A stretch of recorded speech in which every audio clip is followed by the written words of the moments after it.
មួយថ្ងៃមុននៅចេះប្រាប់ខ្ញុំមានវិធីបន់មួយក៏បំឡងនៃបន់នេះគឺចង់ឧទ្ទិសកុសលជូនអ្នកស្លាប់និងញាតិសន្តានដែលបានចែកឋានទៅហើយនិងដើម្បីឲ្យអ្នកស្លាប់បានទទួលបន់កុសលនិងបានទៅចាប់ថ្មីជាដំបូងខ្ញុំនិងមិត្តភក្តិខ្ញុំបានបោសសម្អាតរោងរៀបចំតុតែងផ្ទះតុបតែងផ្ទះនិងតុបតែងមុខរោងការពីតុបតែងរៀបចំរួចហើយពួកយើងក៏បានជួយតែងគ្រឿងសម្រាប់ធ្វើម្ហូបផ្សេងៗដល់ពេលរសៀលខ្ញុំក៏បានជួយទទួលភ្ញៀវស្ដាប់ចាស់សូត្រមន្តនិងស្ដាប់លោកសម្ដែងព្រះធម៌ទេសនា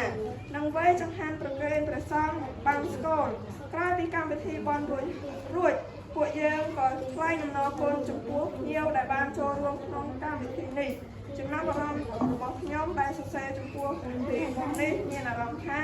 សប្បាយនិងរីករាយ Cuốn cái này muối